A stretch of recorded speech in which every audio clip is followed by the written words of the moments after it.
My YouTube channel, and it always takes an extra second for Instagram to catch up when I go live. So when you're doing this in the future, you always gotta. I don't know why Instagram takes so long, but it just does. All right, so we are now live on Instagram and YouTube. So welcome in. There's nobody on the channel yet, but we are just starting to go live. I have, is it Colonial It's or Colonel. it's Colonel? Yeah, I can give you the backstory to how I Yeah, came up with the name. yeah, do Yeah, that. so my last name's Sander, so I would always get jokes with Colonel Sanders. So I came up with Colonel Sports Card. So yeah, they call me the Colonel. A lot of people are joke around the Colonel. So that's kind of how I came up with the name. But yeah, thanks for asking, and I'm glad to That's be on, awesome. Chad. That's a cool way to come up with a name. Hey, Logan just logged in on Instagram. Hey, Logan, thanks for Logan's joining. a good friend of mine here in town.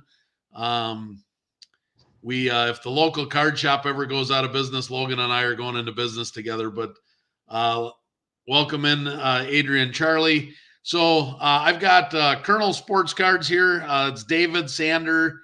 He's with me tonight. We are going to do we're basically we're gonna talk sports cards. I don't have any raw to grade plays for you tonight. I don't know where this is all going to go. I do have 10 card plays that are football cards that you could buy right now with anticipation of making money on them. We'll sprinkle them in as the show goes on. Yeah, so Adrian says, yo, Logan says, hey, what's going on? So, Yeah, hey guys. so David is a follower of the show, and we'd been talking a little bit offline, and David's looking at getting into getting his own show going, doing some show and tells, things of that nature. And I invited him to come on and have a little social get together here with me for all of you guys to enjoy. So Yeah, I that's kind of the appreciate. background. Yeah, I appreciate being on. Yeah, so as Chad said, I'm trying to just come up with ways to, get people more involved with like sharing their passion for the hobby and what they collect. So I was thinking about doing a show and tell, and Chad's really got the topic of flipping cards and what to invest in. Mine's more of it's probably down the road, like just kind of what you really enjoy, why you enjoy collecting, who you collect, what players. So that's kind of where I think my focus will lie. Not that I don't sell cards either, like Chad, but I think Chad's got the experience on me here. All right, so tonight we're gonna start off the show. First of all, you're gonna get to see a classic Dr. Crack rant. Um, you guys used to enjoy that on the other show that I was on when I'd go off on a tangent. So we'll see if you guys like it here. But the first one I want to talk about is the Topps Chrome basketball. It's all the rage. It just got released. I've had at least 24 of you followers reach out to me, message me, hey, are you buying this? What are you doing with it? And I've told you all, I'm not touching this with a 10-foot pole. Unlicensed product. The only card in there really that's of any value will be the Wemby auto and the LeBron auto. If you don't get one of those two, you are going to take a massive loss. So first of all, let me give Topps props where props are due. The cards look fantastic. The inserts look great. The quality control looks great. They've got serial numbered, they've got autos, they've got some veterans, they've got rookies. I got to give Topps credit where credit is due, and this is where it is due. The product looks great, feels great in the hand. The layout, design, the pictures, everything is great, but it's a non-licensed product, which means that it is literally dumpster fire product other than the Wembies. Now, the Wembies, here's where I have my problem. The Wembies are so common that I am hearing from all the guys in the hobby that I talk to. On average, you are pulling a Wemby auto 1 in every 4 boxes. Now there's 10 boxes to a case, so you're hitting 2 to 3 Wembies per case. It's not even a case hit. They produced this product to the moon, so these Wemby autos are not rare. They are going to be common.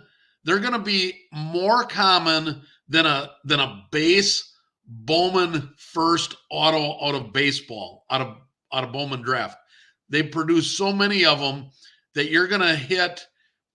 It's probably 5 times more common than a base Bowman auto from baseball. And that lies my problem is it's an expensive product. 300 and some bucks for a hobby box. Now they're going for, on the open market on eBay, they're almost $500 a box. For $500 for a box, if you buy 4 boxes, there's a high likelihood, if you buy them all from the same case, you got a pretty high likelihood of hitting a Wemby. You got $2,000 invested in 4 boxes, and currently the base autos are selling initially. I was going to ask you that, Chad. What are the autos selling for then? About $3,000 right now. The very first ones on eBay are $3,000.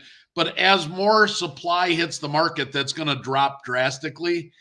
I anticipate within the first 30 days that's going to drop probably closer to $1,500 to $1,800. So you spend $4,000 to get 4 boxes, or $2,000 to get 4 boxes. You hit the Wemby.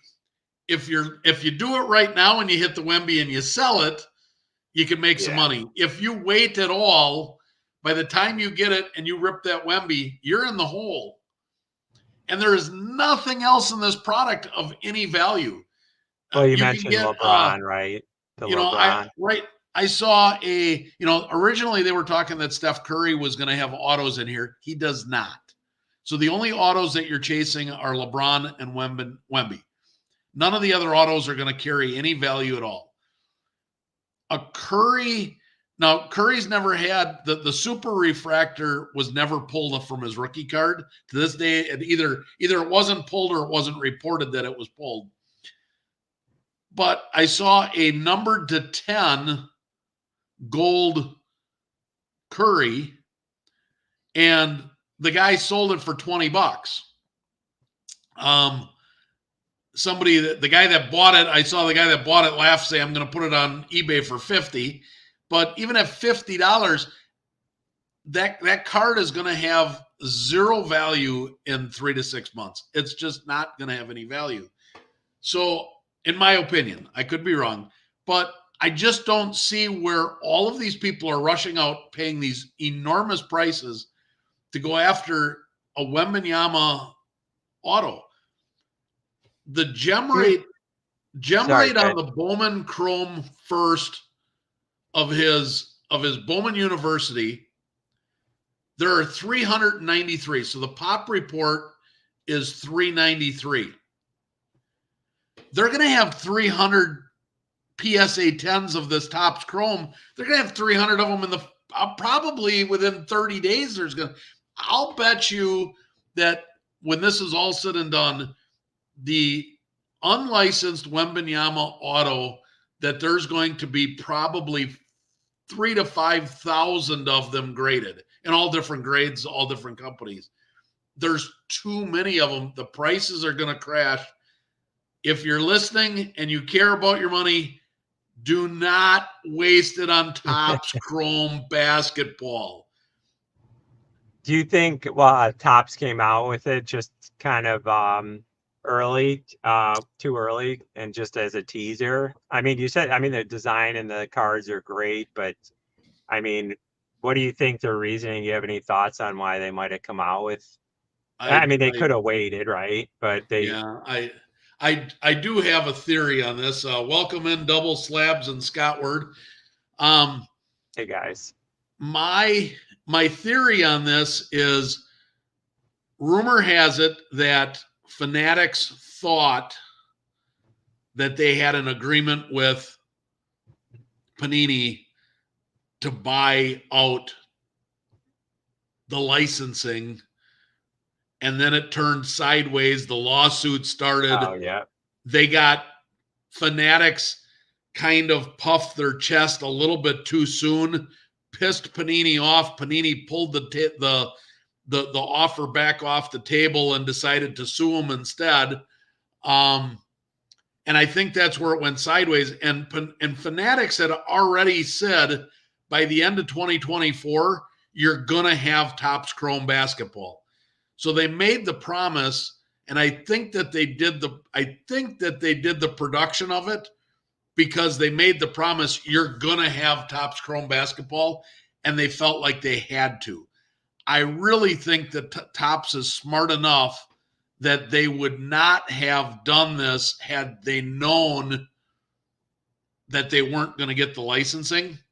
However, Topps is going to make, Topps and Fanatics is going to make millions of dollars on this because they printed it to the moon, and there are enough foolish people out there that are paying these prices. I mean, it's sold out in minutes. Do you think everyone was chasing the Superfractor? I mean, which was already hit. So now, do you think the product is going to slow down? I mean, obviously the big card's been hit. So, and yeah, it really depends. I mean, Wembanyama is a once in a lifetime or once in a generation. He's a generational talent. I'm going to go on record here and stick my foot in my mouth and say that Wembanyama has a chance in 2024, during the 2024-2025 basketball season. He has a chance to be most improved, defensive player of the year, and league MVP all in the same year. The three highest, most prestigious awards you can get in basketball, short of NBA champion, he is in the running and has a chance to win all three of them this year. He's that good. You think MVP? I mean, the team's going to be better, but you think he can carry it to earn that MVP? I think it will still be tough, but I think the reason why I think MVP is in the realm of possibilities, with the pieces that they've added, I think that they could make a run at that number 9 or 10 spot for the playoffs to get a playoff game in. And if they go from the bottom of the league to a playoff contender in 1 year, from him averaging 27 minutes a game and they up it to 35 minutes a game, and they kind of take the leash off of him and kind of let him go, the numbers that he's going to put up are going to be so eye-popping that he's going to be all that anybody's talking about. That puts him in the conversation of league MVP.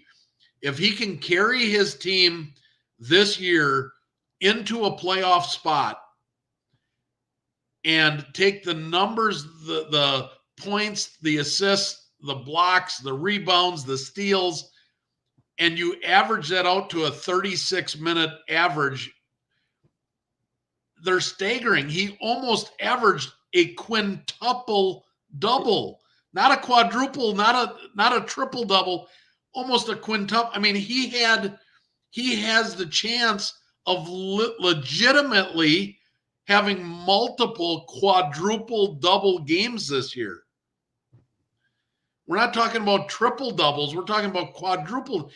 This guy he's good. He's a unicorn. And all of the hype that goes into it is all validated. He took Team France, to a silver medal in the Olympics. The guy is phenomenal. He's a great talent. I get why everybody wants one of his autographed cards. I do. Yeah. But stop buying Topps Chrome. Go spend your money on a Bowman First University card. They're about the same price, and the scarcity is way less. Or wait 6 months, wait a year, wait for this product to be in the dumpsters, wait for it to be on the shelves where the local LCSs are selling it for, $179 a box because they can't give it away anymore. Wait for that to happen and then go spend the money. Don't spend $500 on a hobby box. It's crazy. It's insane. Don't do it.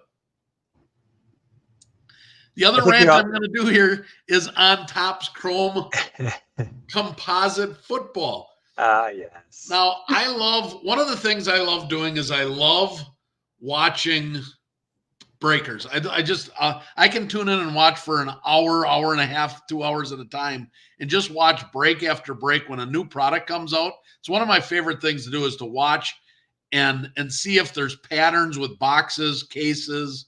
That's how you learn. You learn by watching or ripping yourself.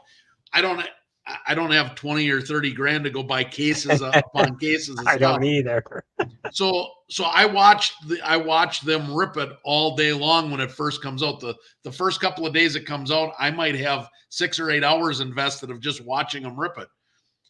People are getting smoked on these products. Now I will say I would, if you had to buy one of the two, there is more value in the football than there is in the basketball because you're only going to hit a LeBron or a Wemby auto in the basketball.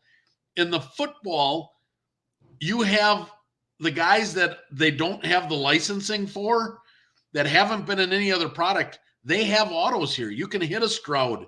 You can hit a Will Levis. You can hit an Anthony Richardson's got licensed products, so his stuff isn't going to be as hot. But you can hit an Anthony Richardson. These guys these cards are going to have more value in the long run because it's their first available auto. Wembanyama seems like it seems like he's signing everything. I mean, he's got Inceptions that are signed. He's got Bowman Universities that are signed. He's got this, Panini Instants that are signed. He's got this Topps Chrome now, which, are autographs. You can get there are so many Wembanyama autos right now that it's almost like they're not even rare anymore. And yet, because he's such a talent, they're still selling for $2,000 and $3,000. I do not own a Wembanyama auto. I will one day own a Wembanyama auto. I'm going to wait 3 to 5 years, and I'm going to buy mine for $300 or $500, not $3,000 or $5,000, because they're going to come down that far because there's so many of them. It just doesn't make any sense. But I don't have one either. The composite football, I've watched a lot of people rip boxes there, and they're just getting smoked and losing money after box after box after box. But I will say that if you had to compare the two, I do think that the Topps composite football gives you a slightly better chance of trying to get your money back than the basketball will. So if you just got money's burning a hole in your pocket and you just got to try some new product, do that. However, now here's a new product that just came out that I really like. I'm not a huge fan of Select, but Select Football just came out. The cards look great. The conditions look great. And you can hit some pretty good banging cards in there. Select used to be, hobby specific, and now they're retail. Yep. Way overproduced. But I would rather go spend my money on several Select boxes you have a higher chance of return. You don't have the high ceiling that you have with the Wemby Auto and the Topps Chrome, but you have such a much higher floor. You've got a much better chance of return on your investment with Select. So I actually just ordered 3 blaster boxes off of Target.com for the football. Spent $100. I'm gonna rip them for fun with my kids. If I get my $100 back, great. If I don't, I don't your care. hits. Share us your hits, Chad. But I ordered those today. I also ordered 3 boxes of Mosaic. So I spent $200 on blaster boxes of football, just to rip for fun, not for investment purposes. I may get a good card or 2 out of the boxes, but they're just going to be fun rips. And I think that those, at $30 a box, you're not really putting yourself out there. That's more, again, you guys got to remember, I'm a hobbyist first. I'm a collector first. Yeah. I collect cards. I enjoy collecting cards. My biggest problem that I have when I get a really cool card that I intended to flip, when it comes back a PSA 10, sometimes I'm like, should I just throw that in my personal collection and just not worry about reselling it? And then I got to sit there and argue with myself and go, well, this is where I'm going to get my money back to pay for some of these other cards. I am a collector, guys. I'm a hoarder, really, when you think about it. With over 1 million card collection, I'm more of a hoarder than I am anything else.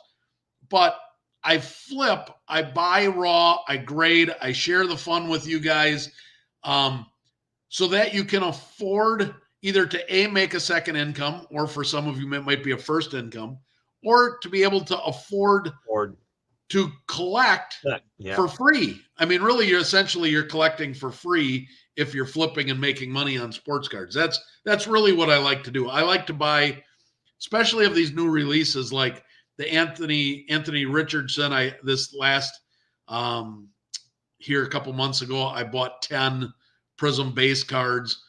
My goal is to sell 9 of them. I'm going to throw 1 of them in my personal collection. I did the same thing. I got 10 CJ Stroud Prism bases, all graded. I got those up on eBay right now, and the plan is to sell 9 of them, keep 1. So you can make enough. You turn a profit, and you get to keep a card for free. That's the way that this hobby makes it fun. Yeah, you buy a lot of boxes. Well, not a lot, right? But I mean, how often do we hit a big card? Probably not a lot, any of us, right? So to your point, it's fun, but it's rare that we get a big card, right? We're not buying the quantity that we're going to pull a good card, so usually when I'm buying stuff like you're doing, I usually don't hit anything. I mean, it's fun, but I'm not getting the return on investment for sure. So like you said, I mean, it's definitely something you got to be careful with. I typically budget, so my sales are getting fairly significant. My profits are pretty significant. I budget out of that money. I set aside $200 a month that I consider fun money. I can buy Pokemon cards for the kids. I can buy blaster boxes. I can buy whatever I want.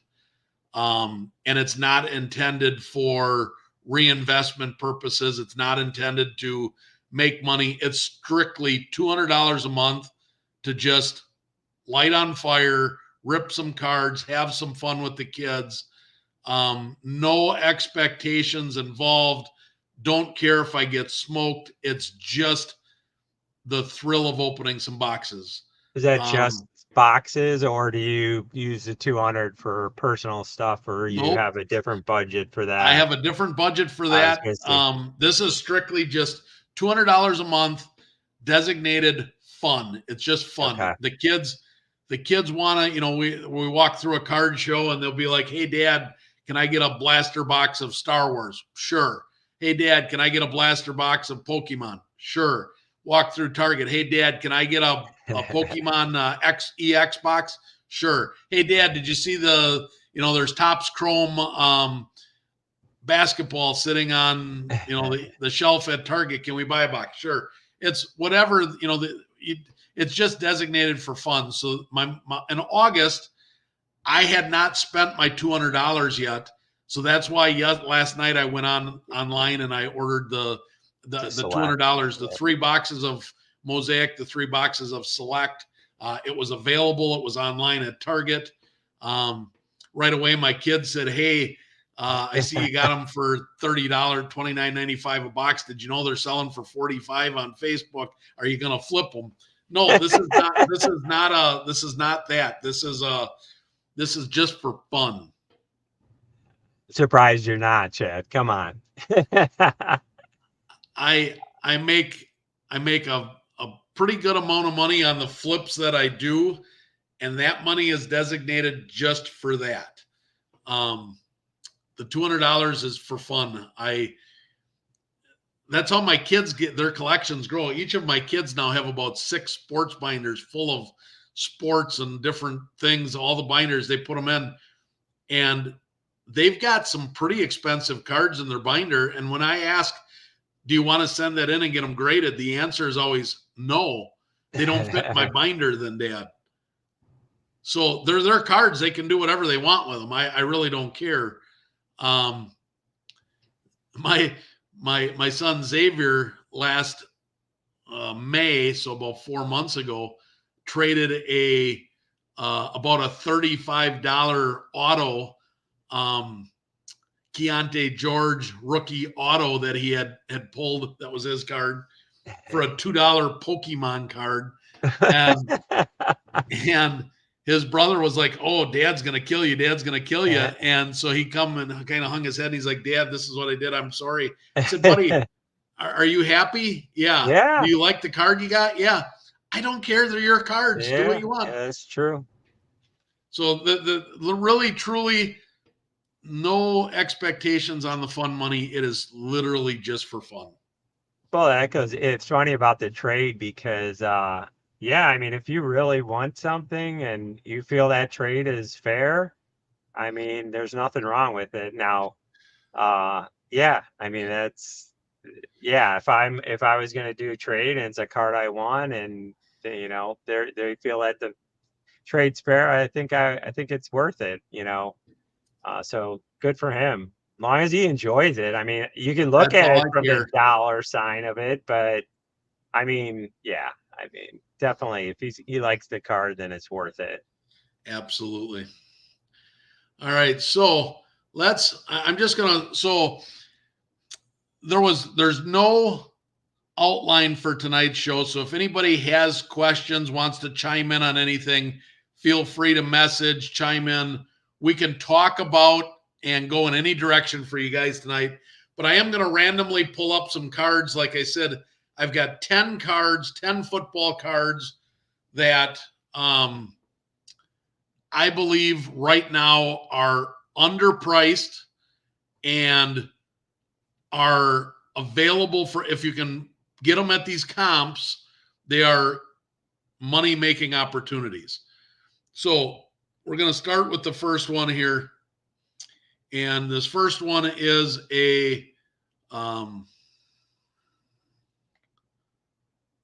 let's see here. Anthony Richardson. Yep.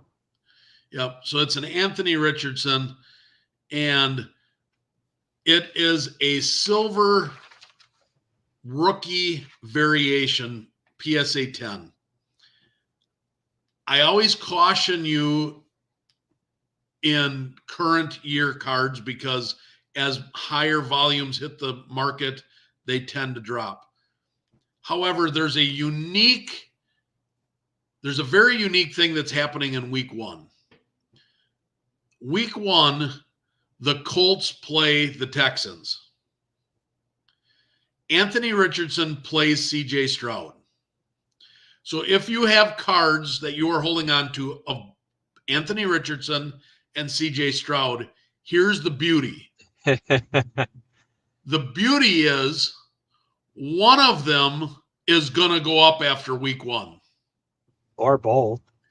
It's possible they both go up if the losing team's effort is great and it's a high scoring game. Yep. You could have a case where they both go up. CJ Stroud, even if he loses, has so much baked into the season, his cards aren't dipping. If Anthony Richardson gets blown out, his cards could dip. Yeah. But if the Texans win a close game, let's just say it's a 31-24 game, they both throw for 300 yards, they both throw for 2 touchdowns, there's a case where both of their cards could go up. But if CJ Stroud goes off and they win big, Stroud's going up. So the beautiful thing that happens in week 1 is you're guaranteed, if you're hanging on to Stroud and Richardson, you're guaranteed profits on one for sure. One of the two of them is going up. So it's a very unique situation. So I'm not lowering any prices on either one of these two players, because even if one goes down, the gains from the other one are going to offset it. So it buys me an extra week. So the beautiful thing here is you don't have to get scared with your Strouds or your Richardsons. You have an extra week to play and to watch and see what happens. This rookie variation, as you can see on the screen, that card has dipped. You can see 3 transactions in a row now. It's gone down, down, down. The most recent transaction sold for $168. The 30-day average of that card is $280. So clearly this is a $250 to $300 card. At the most recent comp of 168, I would say even if you had to go $175 to $200, this is a card that early in the season could pay huge dividends if you're able to get it under $200. So that's why I wanted to bring this one up as I agree. I think if he goes off, especially week 1, and then goes into the second week and he does another win in week 2, his cards are going to skyrocket. He's just, and obviously he's got to stay healthy like last year. But yeah, so this is a card that I just think has a lot of potential and a lot of room for making some money for you guys if you're interested in going after something like that. The next card we're going to share is going to be a oops, this is not a card. All right, so I'm gonna save that one for last. If we have time, I'm gonna show everybody kind of how I come up with these cards, but if not, I'll show it in a different video. So the next one we're going to talk about here is going to be the Bryce Young. This also, just like Anthony Richardson, this is the rookie variation silver prism. And although this one doesn't have the drastic drop off that you saw in the other one, David, it has enough of a low enough price. When you compare this to his silver non-variation, it's less than half price. And there's a lot of people out there that can't afford the standard silver, but they still want a Bryce Young rookie. So this is a card that I think especially here, if you go out, let's go back 60 days. The high point of this card so far is only $165. It's transacting right now around $120. I think this card has $200 upside. I really do. I just think that if he can have any type of a start to the season, and they have a fairly decent schedule. I like Carolina's schedule to start. I think they very easily could end up 2-1 in their first 3 games. And if that happens, you could see Bryce Young cards really start to pop. Yeah, they play the Saints, week 1, right? Yeah. Yeah, that's a winnable game. Yeah. Yeah, they can beat the Saints. He has a good game against the Chargers too. Looks like they play the Chargers on week 2, so That's a that'll be winnable it. game. Yeah, that'll be interesting. So So he could yeah. he could start out 2-0, and from a team that was the worst team in football last year to start out 2-0 with some new weapons and the number one, in a high draft capital, that his cards could jump really hard, really fast early in the season. Another Richardson card I got up on the screen is the Optic Hollow. Now the Optic Hollow, as you can see, most recent sale is $192. It had dipped down to one. It had 2 sales in a row at $177.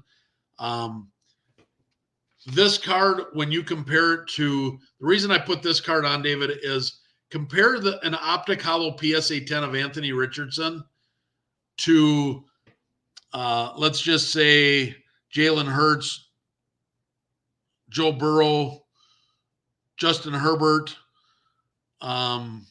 Jordan Love, any of those guys, their Optic Hollows are 250, 300, 350. You've got a rookie that if he stays healthy,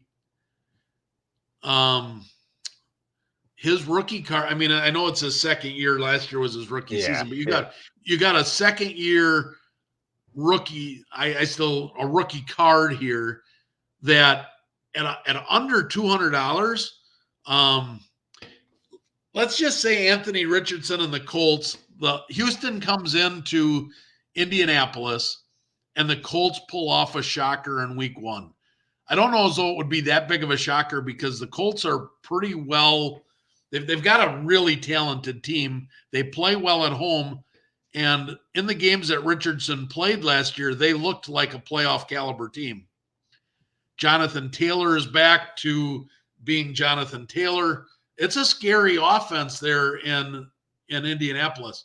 The Texans come in week 1 and they lose a shootout 31-28. What do you think is going to happen to Anthony Richardson's silver prisms and Optic Hollows and autos? They're going to skyrocket. They're going to double. Yeah.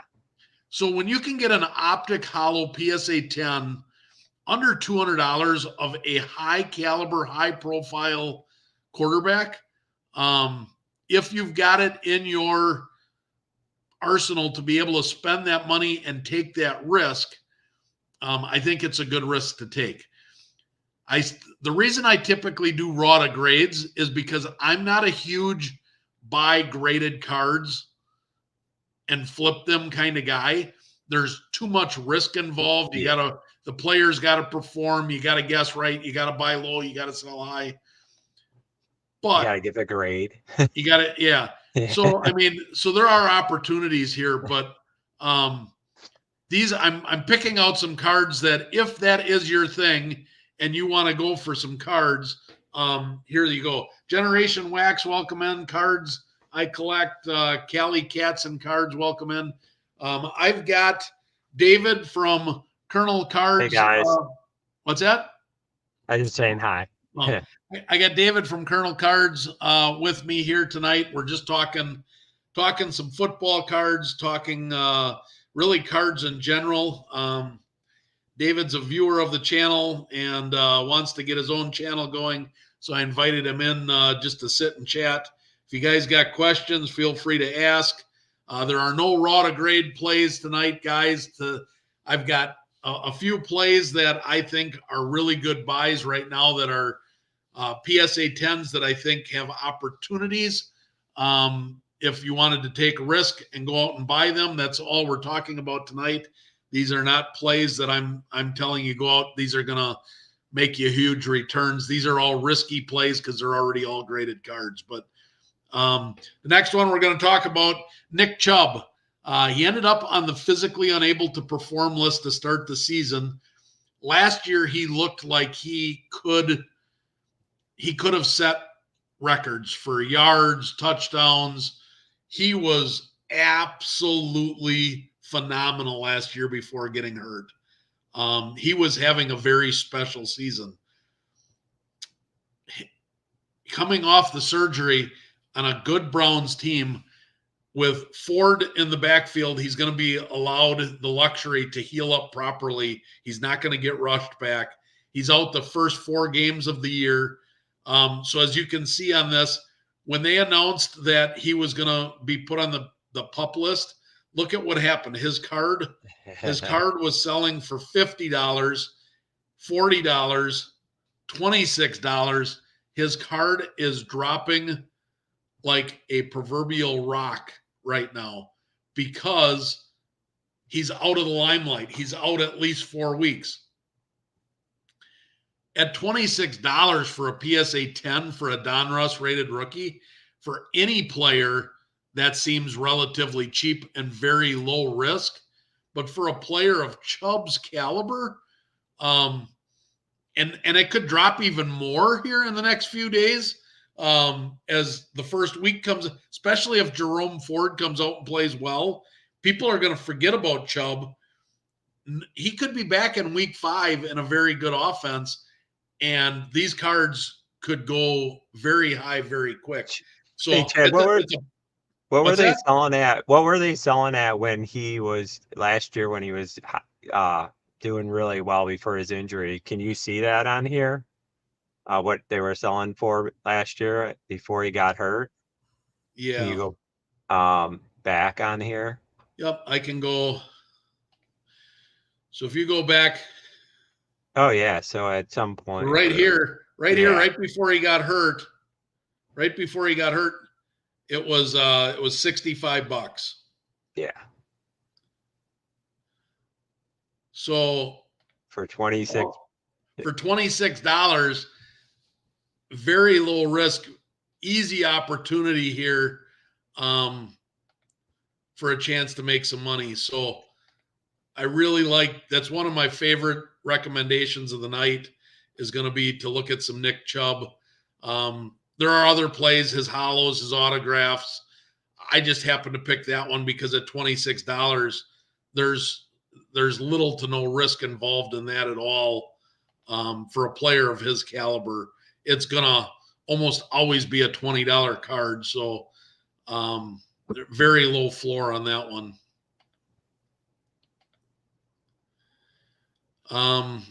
Another card here is going to be the Jared Goff. The Lions have very high expectations this year. Their offense has been one of the best offenses each of the last 2 seasons. That is expected to continue this year. So there again, when you look at Goff right now, his rated rookie down to $39. Now look at the pop count on this card. It's only pop 700 because this is 2016. Donruss paper rated rookies were not that common back in 2016. So let's take a look at Goff when you go out. Look at where he spiked last year. Oh, yeah. He spiked all the way up at $100. His card spiked at $100 during when he was playing well, coming down to the playoffs. So at $39 right now, that's another card that I think has a lot of room for somebody to make some money on it.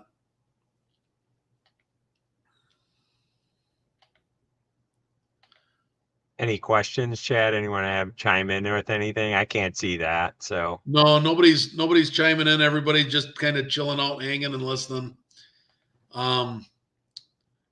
So we've got Jalen Hurts, field level silver. This card is currently sitting at about $204 was the last sale. This is it's a pop 414. It's actually a lower pop than his silver prism because it's the field level. And look at where this card was a year ago. This card was all the way up at $421 to start the season last year. In September last year, this card sold for $400. It's at 204 with a pop 400.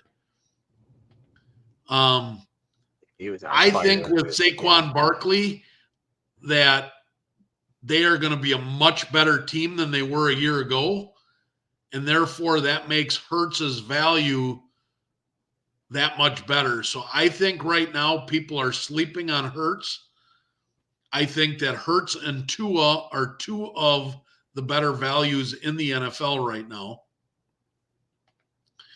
And that card in particular is a card that I'm going out and I'm going to snag that, and for sure the Chubb probably this weekend while I've got time on my hands here.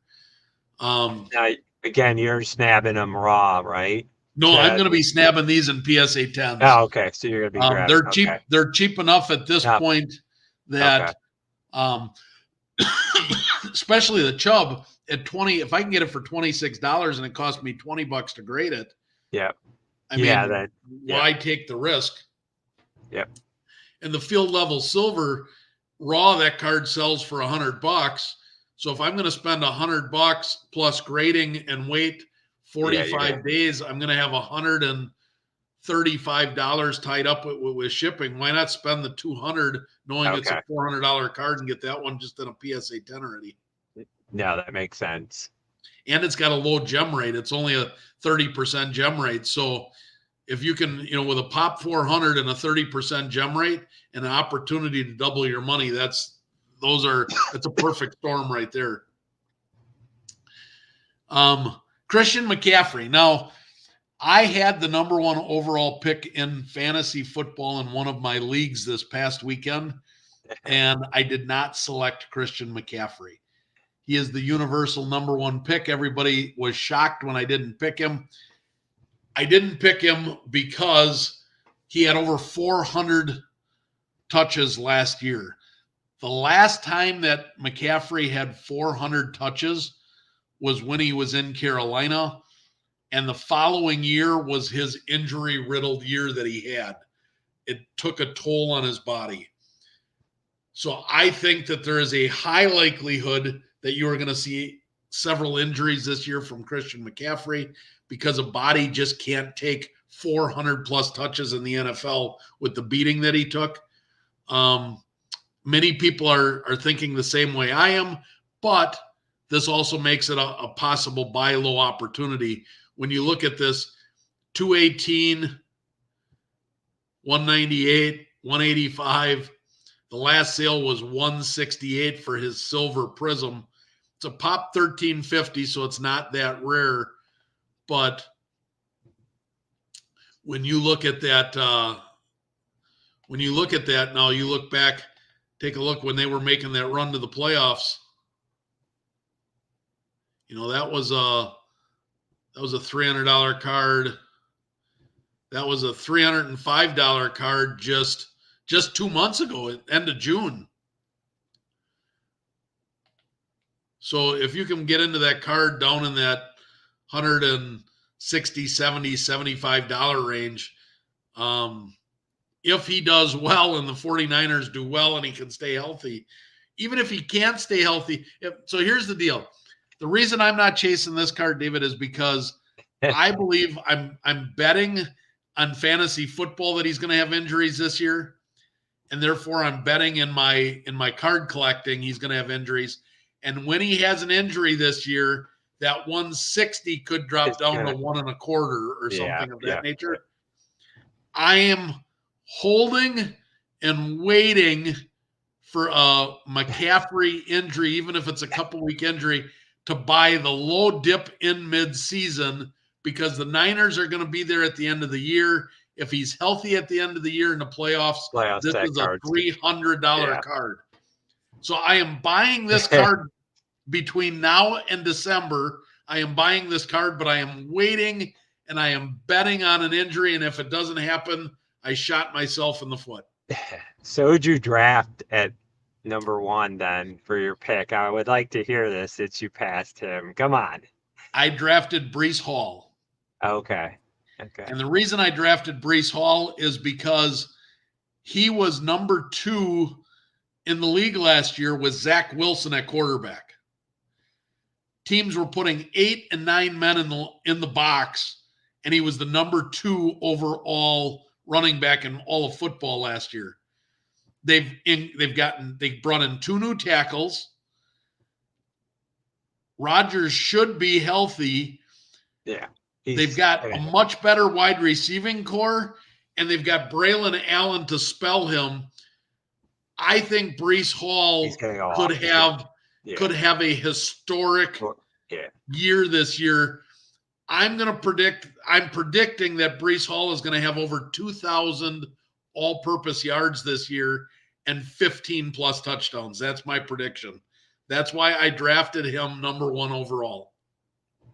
No, there's some good logic there. We'll see how he does. Yeah, that's interesting. But for that to happen, Rodgers has to stay healthy. Yes, he does. That's a big, yeah. I mean, not a big if. That's the caveat here. I need Rodgers to stay healthy. Yeah, yeah. Now this next pick is a player that there was a lot of hype around him. Then he went and got himself in trouble. Cleveland traded for him. He has not been able to stay healthy. He has not played well since he left Houston. His card prices have gone up and down, but take a look at recently, 121, 110, most recently $68 for his Optic Hollow PSA 10. Now, I am not a fan of Deshaun Watson. I am not a huge fan of the Cleveland Browns. However, I think that they're a good football team. But at $70 for an Optic Hollow for a player that has his talent and has the ability in a very good team, that if he can play even remotely close to as good as the old rickety quarterback they brought in last year, Joe Flacco, if he can just match Flacco's numbers from last year, there's going to be a resurgence on his cards, and his cards are going to go up. So I don't want to spend a ton of money on Deshaun Watson, but I'll take a risk and a chance at $70 on a hollow PSA 10. I don't think there's a much lower floor for what he's accomplished so far in his career. I don't see that card ever going more, less than $35 or $40 if just everything crashes. So I'm willing to take my risk on that at $70 with the upside of knowing what he could be. The last card we're going to share here tonight is going to be a Sam Darnold card. Now, again, it's the Optic Hollow. As you can tell, I prefer Optic Hollow over Silver Prism because I think they look a little nicer and they're much less expensive. Prism, Silver, and Optic Hollow, I think, are the 2 most investable, liquid, flippable cards outside of autographs that any player has. Sam Darnold got a golden slipper given to him, or a golden ticket, whatever you want to call, when J.J. McCarthy got hurt and he's out for the season. Sam Darnold now has the keys to the Cadillac, and it's his show for at least the first 4 weeks. If they start off 0-4, 1-3, 1-4, you could see them pull the plug and try something different.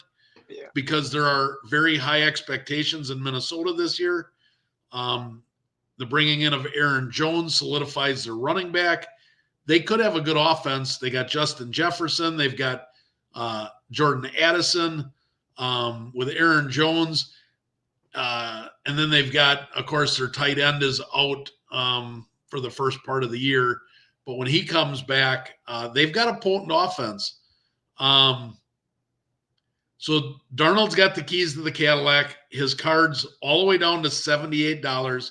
So just like I said with Deshaun Watson, At $80, I'm willing to take a chance on an Optic Hollow PSA 10 of a starting quarterback that has a lot of upside. You can see here, this card was $150 just a week ago.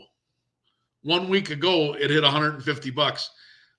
That was probably around the time that they announced that McCarthy was out for the year. Yeah. But that tells you it doesn't take much news for that card to hit 150. If they can start out and he can have a really nice start to the year, it won't take much for this to double in price. It really won't. So those are 10 plays tonight. I hope you guys enjoyed them. They're 10 plays that you can go out. They're fairly low risk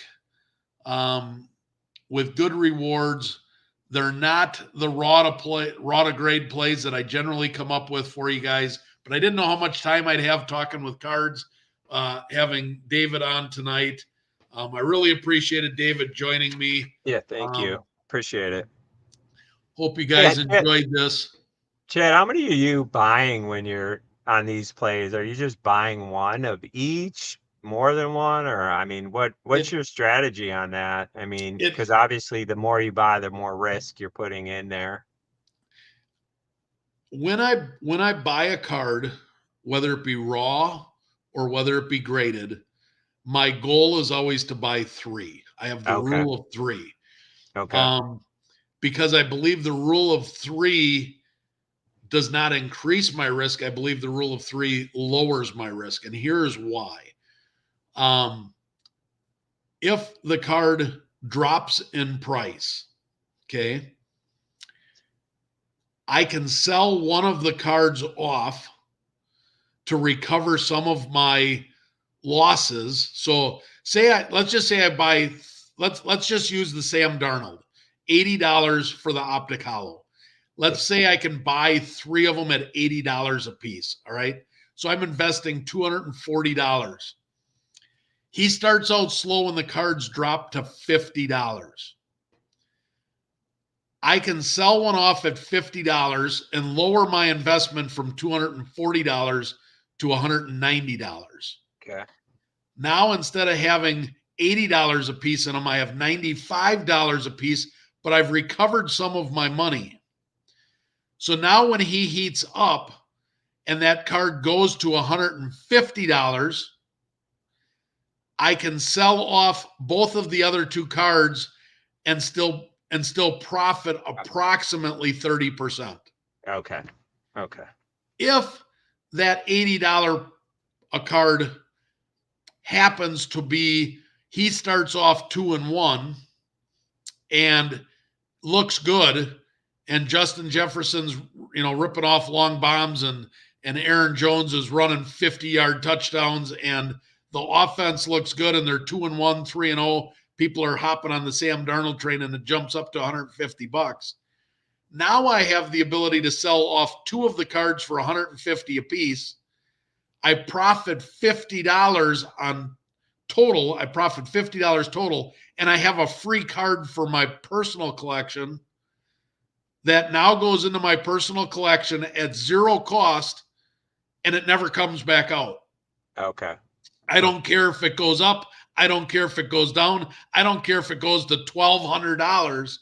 Yeah. Once a card goes into my PC, it's forgotten about. It goes into the safe. It gets logged in my market movers. It's in my collection. If I own that card for $0, there is 0 reasons for me to pull it out unless I run into some sort of financial trouble. The card is in my personal collection for years to come. And I don't care what happens to it long term.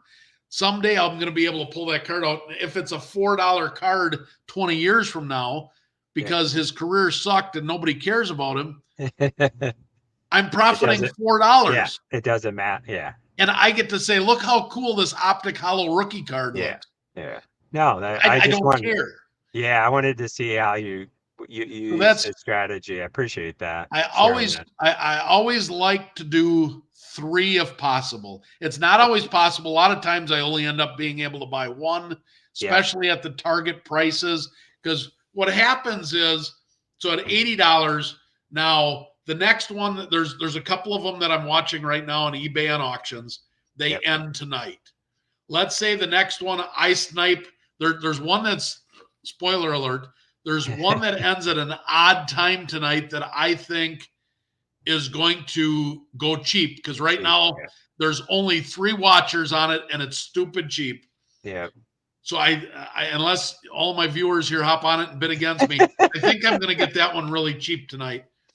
The other one ends at prime time. It's going to end, at 9 o'clock tonight. Okay. Or around 9 o'clock tonight. That one's got 27 bids. It's got 31 watchers, and it's already up to $62. Okay. I think that card might sell for 100 or 110, and now the $80 comp is out the window because the new comp is now 100. But if that one goes for 100 or 110, and this one happens to go off tonight at wee hours of the morning, that I'm going to have my alarm set to wake me up to bid on, that card, if I can get that card for $62 or whatever, now it screws people up because they're like, okay, 68, 110, 58. What the hell do I do with this? Is it worth 60 or is it worth 100? Yeah. I look for abnormalities like that when I'm looking at cards. Okay. Because I want to buy those cards. And the reason I want to buy them is because people, they don't know. And if there's confusion on a card, that's a beautiful thing. It usually allows you the luxury to be able to negotiate then and say, well, I mean, 2 of the last 3 sales were at $68. It's a $70 card. That's an abnormality. I'll give you a 65 cash or 60 cash. It gives you a negotiating point to do it. Okay. Knowing fair well that it's a $110 card, it just hasn't gotten there yet. Yeah. Okay. Yeah, I wanted to see how you what was your thought process behind it. So yeah, appreciate you sharing. I love buying. If I can buy 3 raw cards to grade, I love doing that because then I'm always trying to throw one in the personal collection for free. My goal is that every card in my personal collection is paid for by flipping profits. Okay. So my personal collection, according to market movers, is worth, upwards right around $100,000 right now. That I don't have a single dollar tied up in that investment. Not $1. Every card in there has been paid for with profits of flipping other cards. One of the things that I found interesting that you mentioned is the quantity that you purchased, because what I have a hard time with when I started to get now back into the hobby and collecting is not being able to let go of a card. And in your case, what you're describing is probably similar to with like a lot of people, right? Or there's an attachment sometimes to that player or that card, where if I only have one of them, I can't do what you just described. So it's interesting that you're sharing this with tonight, because that's where I'm at a lot of times. I get personally attached to the cards, and then it's harder for me to let go and get that money back to reinvest in buying, more. So that's kind of the problem. I think I told you a little bit, sharing some of my stuff where I struggle with. So I appreciate you sharing that. Yeah, for sure. And where it gets to be a trouble for me is I shared on the channel here back earlier this summer, I bought 3 Joe Burrow select field level silver prism PSA 10s all on the same night, with the hopes that I make enough money on the 2 of them and I throw one in my personal collection for free. That's my goal. Yeah. Well, I bought a 4th one a week after I bought those 3. So I bought those 3, I think I'd have to look, but I think they were like $460 roughly a piece, which I thought was a pretty good price at the time. But then I was at the card show in Janesville. Okay. And I ran into a guy down there that had one listed at $500. And I thought, freak, if he's watching and seeing, there were the ones that I bought on PWCC, and there were 11 of them that night. And as good as I think I am at sniping, 3 of the 11 sold for less than, I had 3 of the lowest comps, but there were 3 that sold for less than me, which made my stomach sick because I thought somebody outbested me, which really, I'm kind of competitive. Anybody that knows me will tell you I'm more than kind of, I'm extremely competitive. And I like to be the best at whatever it is that I do. I don't like being number 2 in anything. I want to be number 1 at everything I do. And so it irritated me that somebody bested me on my play. So thinking, well, maybe I can pull those comps up from PWCC and make this guy a cash offer, which would be less than that. Yeah. Well, yeah. one of the cards, and I don't know who the guy was that got it, but hats off to him. He must have only been bidding on one, and I was trying to bid on all 11. He got one for $410. Okay. So my rule of thumb is if you're going to pay cash, you take the most recent comp and take 15% off for sure, because that's if somebody sells it on eBay. So that's another $55. So I offered the guy $350 for the card that was tagged at $500. Yeah. He didn't counter. He said, okay. Those are the worst possible words you can hear at a card show when you make an offer, because it meant that I left money on the table. Yeah, I should have offered $300 and had them counter. You never want somebody to accept your first offer. You offered too much. So then I felt bad again that I thought, man, I paid too much for this one too, but I'm happy I have 4 of them now. 3 of them are in the PWCC vault, so that I didn't have to pay taxes or shipping on them.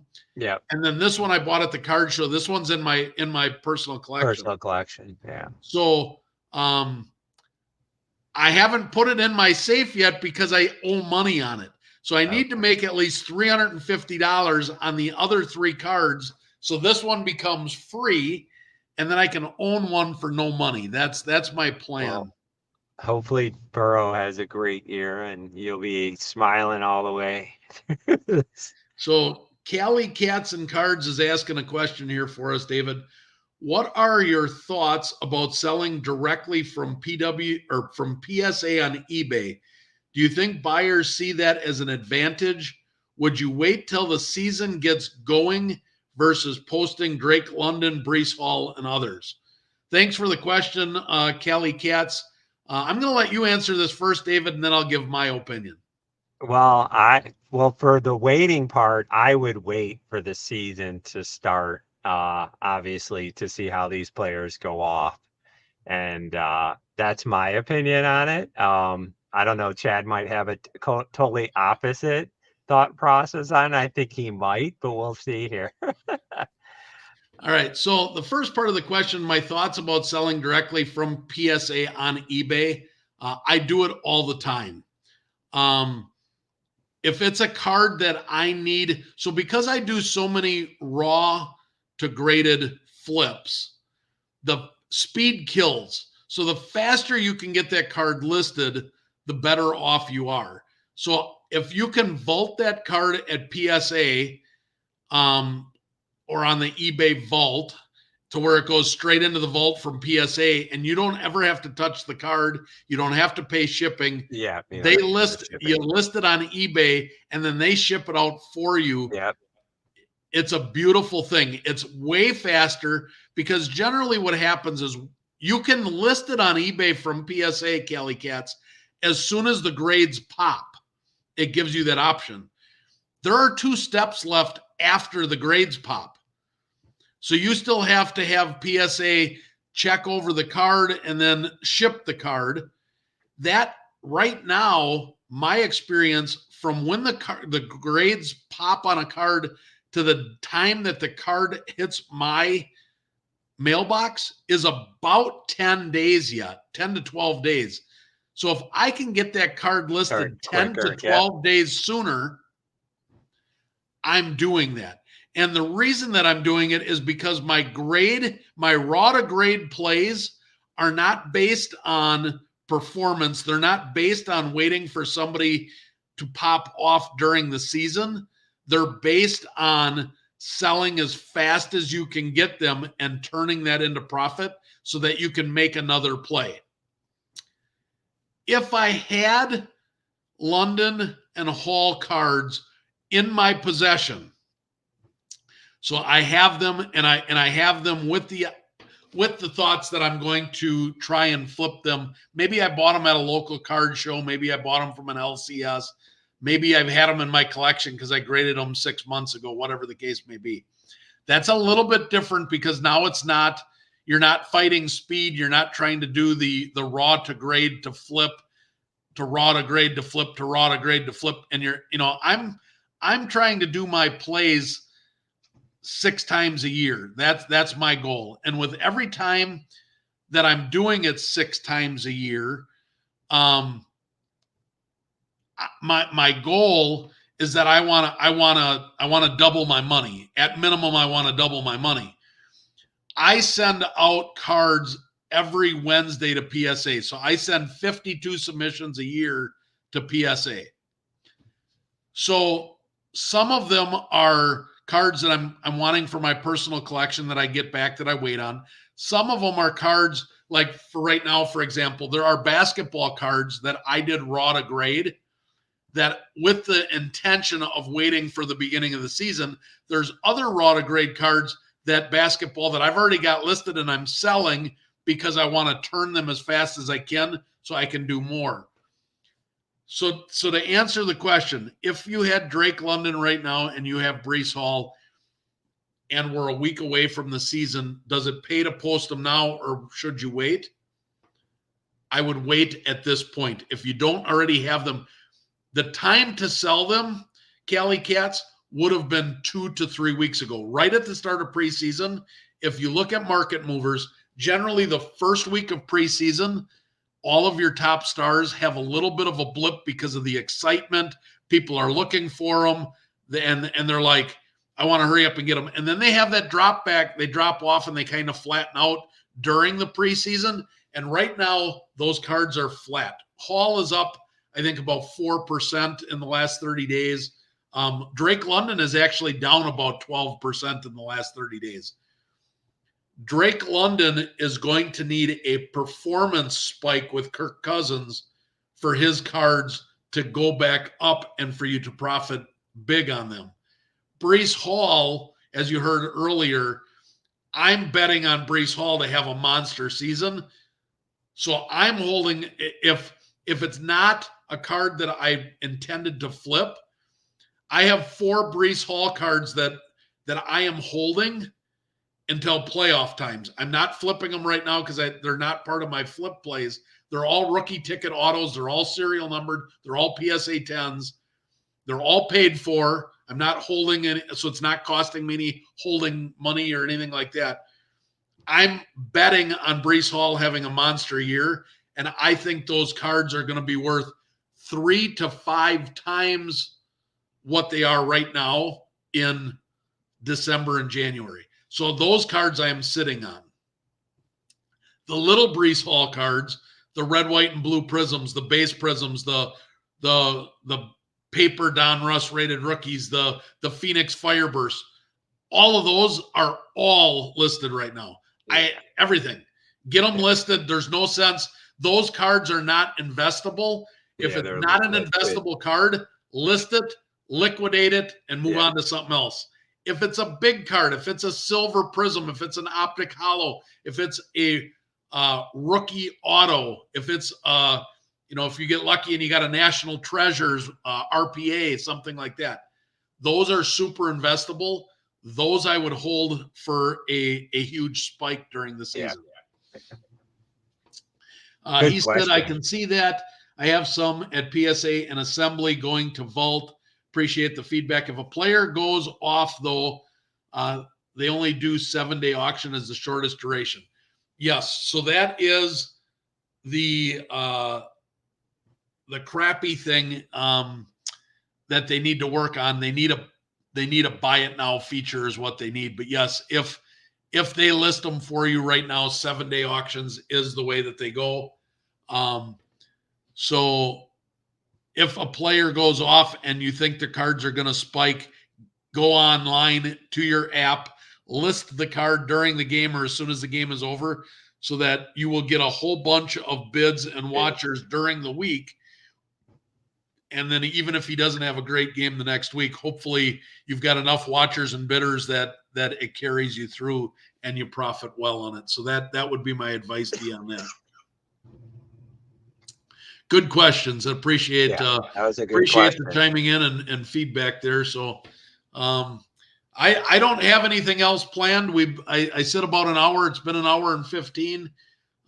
We've got, I guess we got about 20 some watchers in the live on IG. We got 2 people live here on YouTube. If nobody else has any comments, questions, anything like that, I always let everybody know, feel free to reach out. Reach out to me on Instagram. You can message me. I always respond. My advice is free. Don't feel like you have to pay anybody for any advice on making money for sports cards. I can help you do it, and it costs you nothing. Don't spend money with anybody that you're going to go out and try and get advice to flip sports cards. As good as they are, I've been doing this a long time. My advice is free. I can help you make money, and it'll save you whatever monies that you're going to spend. And he's a collector. I like that. And I'm a collector. So Chad is a passionate collector. So that's kind of one of the reasons when I was listening to Chad before, I could tell he was into the hobby. He's passionate about the hobby, and that's kind of where I'm at as well. I listen to Chad a lot here. So I would definitely say tune in, continue to listen to him. And I appreciate everyone joining. It was fun. I didn't have a ton of knowledge. Chad obviously been doing this a lot longer than I'm kind of here have some ideas. Like I said, Chad mentioned earlier, a show and tell potentially that I want to do, a weekly show and tell where we can talk about, what we collect and why, and share our thoughts on players and who you're collecting. And so that's kind of one of the things I'm thinking about doing. And like I said, I appreciate Chad having me on. Yeah, absolutely. Thanks for joining me. Look for Colonel Sports Cards on IG. So you can follow him there, and he'll let you know on any live videos that he has either on IG or YouTube with his show and tells. And if any of you viewers are interested in doing a show and tell, you want to dip your foot in a live video stream, but you don't know how to do it, you've been thinking about doing it, and you're just a little hesitant. I was. David, how easy was this tonight? It was easy. I mean, I've been quiet, but no, it's been good. And I've been trying to get other people in the hobby to, give opportunity. And it was great that Chad gave me this opportunity tonight to just join and listen. Again, like I said, I'm trying to do more things, interact with more people. It's fun. Obviously, there's a lot of card shows, you can go to weekly, but it's fun getting online and chatting. I think it's a lot easier too. And if, like Chad's saying, if someone wants to get on live and chat and talk about the hobby and what they're collecting and where they think things are going to go off and their opinions, it's great to hear, because it just makes everything more valuable education wise. So again, I appreciate him having me on. Yeah, you're welcome. I'll definitely have you back. Again, if anybody wants to join me on a live feed to either just chit chat, show off some of your personal cards, do a show and tell, offer some of your cards for sale that you think people might be interested in, whatever you're interested in doing, I'm up for it. I try to do these weekly. I will be back with some raw to grade plays. Spoiler alert, they're more than likely going to be basketball, because I am hard focused on basketball right now, because You got to be ready by mid to end of October with your basketball plays. You want to start listing basketball by mid-October. Some cards as early October. So we're 30 to 45 days away from basketball season. Football season is starting, but all of your plays for football should be done. You should be either listing them now and selling them, or getting them ready to list them if they pop off, or holding them for playoffs, whatever your strategy is. Stick with me throughout the season. I will let you know when there are buy low opportunities for injuries, poor play.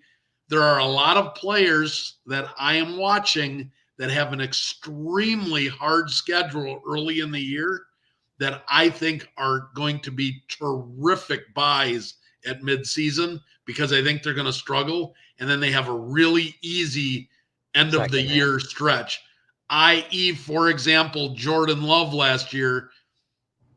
I bought several Jordan Love cards early in the season. He struggled. His cards got cheaper. I bought some more. And when the schedule got easier, the Packers went on a run, and Jordan Love cards have gone to the moon. So there are several players like that this year, guys. So stay tuned, keep watch. I will share them out as we go. And thanks for tuning in. Everybody have a great week, and I look forward to seeing you guys next week. Have a great Labor Day. Enjoy some time with your families, and we'll catch you on the next one. Thanks, everybody. Yeah, thanks, everyone. Appreciate it. Thanks, Chad. Thank you.